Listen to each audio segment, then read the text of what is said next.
Let's look at all the evidence. So yesterday, we were all just horrified because this man in the mask is seen in the video. Doesn't look like he knows what he's doing. He's grabbing like flowers from the flower bed in the front, or a brush or whatever that is. Just such a bizarre move. So bizarre. Just, he doesn't know what he's doing. So those were the discovered images. Thankfully, Nest worked with the FBI to release those images. She didn't keep her subscription up. So thankfully, the last image, when he ripped that camera off the wall, those were the ones that were saved. It took a long time for Nest to be able to discover those because of the subscription. If you have a Nest camera, renew your subscription. It's $100 for the year, because then they can immediately get your images. So that's what we saw first. Then you see where the Nest camera used to be. When he ripped that off, he thought he was doing himself a favor. Didn't think they could recover these images, and thankfully Nest was able to. And then look at that third picture. The blood was found on the porch. That's Nancy Guthrie's blood. Think about that. This evil man terrorized this woman while she was sleeping, 84 years old. She's there. She's raised 3 great kids. One of them is our friend and a nice lady. And this guy goes in and terrorizes her in the middle of the night. And that is her blood on the front walkway of her own house. This is America. You should not be able to do that. Anyone who can do that is evil, in my opinion.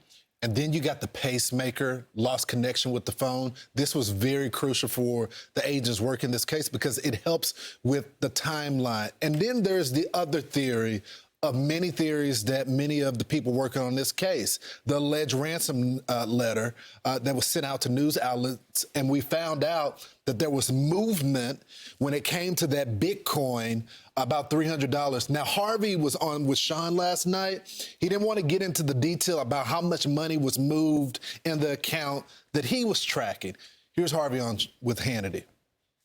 It was just before 4 o'clock L.A. time, 7 o'clock Eastern time.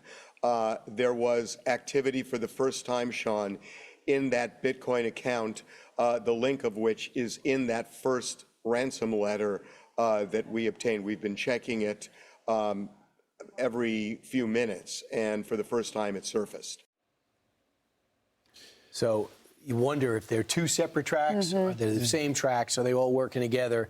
Because I just watched for about 12 hours of all the experts saying this guy is not an experienced criminal, and he makes so many mistakes and seems careless. And by the way, what about his demeanor?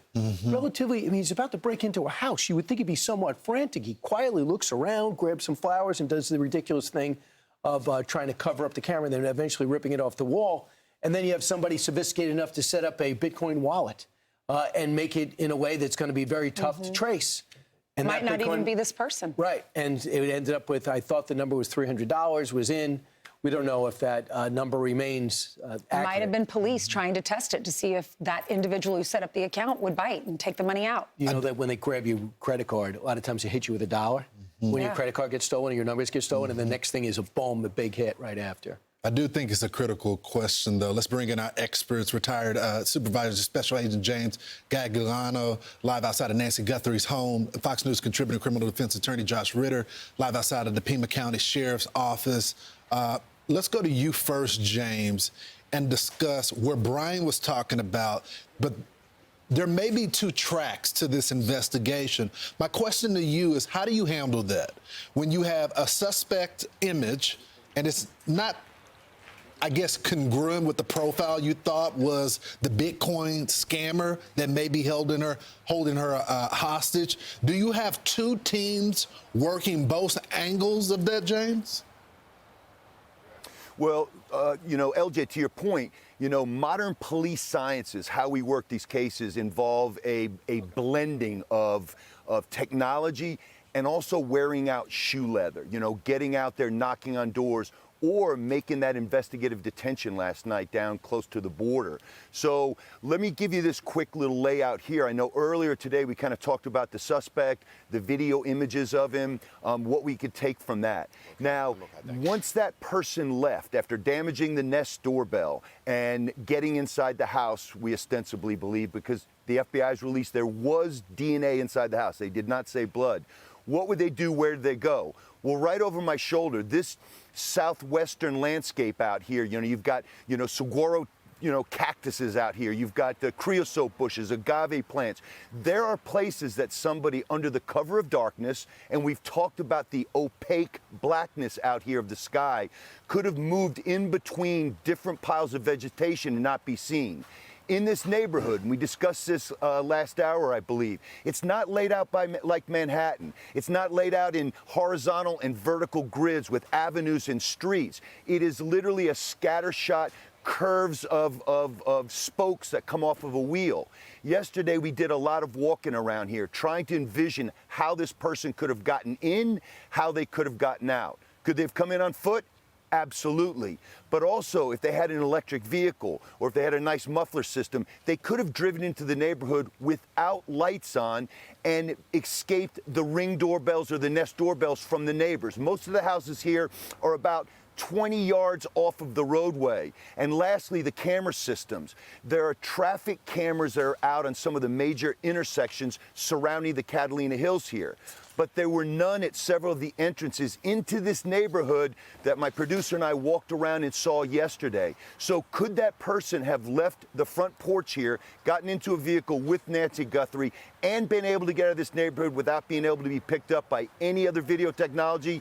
The answer to that, sadly, is yes. Hey, Josh, how do you expand as we were splitting the screen with James, and how do you expand the search, knowing that, okay, this is what this guy looks like, this is where he could have entered, this is where he could have left, and also that cell phone that he had in his waist, was that pinging on or off? I understand you can get a perimeter on that, and how does that change when you go back to the red light cameras and you go back to some of the things that we were seeing?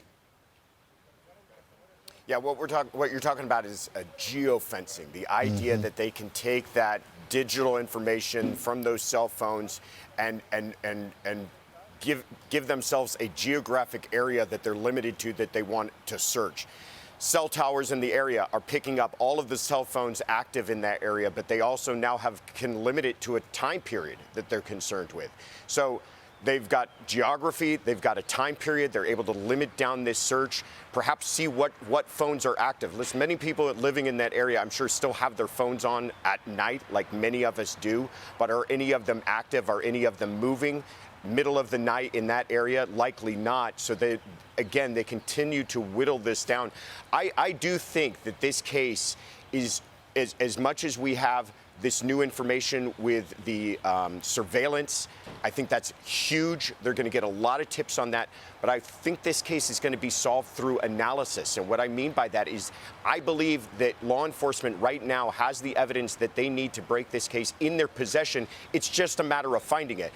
Proof of that being this cell phone, or pardon me, this surveillance video that they've had for days. It was just a matter of being able to find that within the haystacks of ones and zeros of the digital evidence that they were able to find this needle and give us this video. That's huge. I think that's how this case is going to eventually break. So, James, investigators can get video from Google, from Nest, in 3 different ways. The feds can get a search warrant from a judge to issue to Google. A family can have authorized or can ask Google to authorize to conduct a search, or Google could have voluntarily opted to track it down. In this case, it was the FBI, right, who got the search warrant. Speak on that and why it took the 10 days. Is it because she didn't renew her subscription? Is that why it took longer to go to the server, to go to the company, search through all the video? Yeah, so Ainsley, let's go back in time a little bit. Think about 2015 and the husband and wife terrorist team out in San Bernardino, California.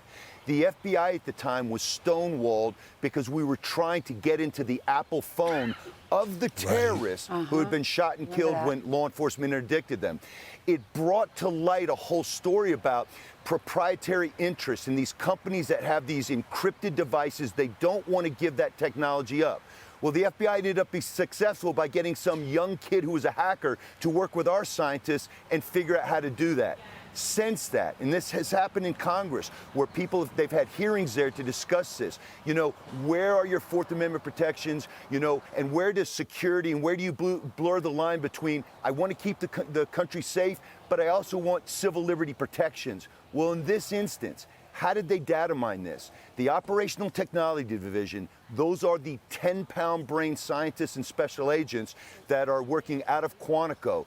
They basically cooperated with Google, which is, you know, the parent company, I guess, or the owner of this Nest technology. Because Nancy Guthrie did not have a subscription, those videos, the ones that we saw, they get scrolled over every 3 to 4 hours. But it doesn't fully get deleted. And I'm not a tech guy, but from what I've understood, talking to people involved, they were able to go into this vast trash receptacle of quote-unquote deletions, and they were able to plumb the depths. And then when I say depths, I mean deep down there and pull this out. Was 10, 11 days too long? Could, to Josh's point, they have been in possession of this for 2 or 3 days and maybe wanted to work on a couple of other leads and make the decision later to release it? Absolutely possible. The fact that we have it, this is going to be part of the margin of victory in this case. I bet their stock is through the roof because so many people that I'm friends with that have older parents were saying, we're buying Nest cameras, we're buying Ring doorbells, we're renewing our subscriptions because we don't want this to happen. Lastly, Josh, because a lot of our audience may have gone to bed and they saw the breaking news that there was a person of interest that was detained. That person has now been released. It doesn't mean they're clear from the investigation, but this person has done interviews, even with us, our own Matt Finn this morning. Can you explain to our audience of how that protocol works, that is standard police work? You hold someone, you don't have enough evidence to charge them, and you release them. Sure, you're following leads. This is exactly what they should be doing, and no one should be discouraged by this. And prepare yourselves that we might hear about this again. We might have other people detained, and they're going to question them, and that's exactly what they should be doing. They're getting a flood of tips in. Since that video was released, we understand that the amount of calls coming into local law enforcement to FBI has gone through the roof. They're going to follow up on as much of that as they possibly can, and that may include detaining folks. And once they have a person detained, which essentially just means they're not allowing that person to go temporarily because they have enough information, enough suspicion to hold them temporarily and question them.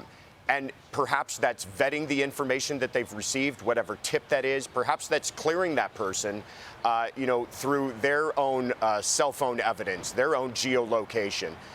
That's what they need to be doing. And part of this is you're zeroing in on a suspect. Another part of it is you're clearing these tips. You're clearing people who are not suspects. So this is all part of the job. We should be encouraged by this activity, not discouraged by the fact that they did have a person and they're now released. So James, we know. Let's just assume you know. I give you the ball today, and I say, we got some video, we got some stills, we had a person of interest. Where are you focusing today? Well, I think I'll quote Donald Rumsfeld here. You remember, Brian, when he said famously, it's not just what you know, but it's also knowing what you don't know. And in this instance, we are not privy to all of this. We can certainly talk to people on the street. We can contact law enforcement sources. But I believe that there are a lot of things going on right now that are underneath the radar. And obviously, we respond in the media. We see this hum of activity. We see, Bearcats, which are the SWAT vehicles coming out, and we assume this is leading to this or that. And we're trying to make sense of that. That's our job here, is to demystify this for the viewer. I am going to anticipate now with this video release and where we are right now that there will be multiple more leads like this, what happened last night. And don't be disheartened that we stop at a dead end, because that's not the only lead that's being pursued by law enforcement. There are multiple ones that we don't even know are going on right now. I still remain heartened that we're going to solve this case, and we pray that Mrs. Guthrie gets home safely to Savannah and her family. And Josh, your thoughts too, because Kash Patel said they're looking at multiple persons of interest. Listen, a couple of days ago, I felt like we were dead in the water on this case. You heard Savannah make that last statement where she was essentially asking the public for help. You heard the FBI release a statement where they said the same thing: we need tips. That's usually not a very good place for an investigation to be. And then later that same day, we get this new video out, and it's completely changed the atmosphere around here, where it was very dire. And even Savannah's own words that we're in an hour of desperation, that's how it felt. Now there seems to be this electricity in the air, that they're getting tips, they're getting leads, there are people sleuthing this online. You release this to the public and you start to get crowdsourcing, and people are looking into this themselves online and trying to figure out, what is the height of that person? What is the weight of that person? Can I enhance this video? I've seen it all over online and on X today that people are trying to figure this out. There is going to be a break from this, and you can feel that in the atmosphere. Yeah, it's hard to get away with a crime like this in modern day time. There's just way too much technology, way too much cameras, way too many devices that are tracked. And now these companies, James, you were right. These tech companies used to not work with the Bureau. The Apple straight up said, no, get a warrant. We're still not going to release it. Take us to court.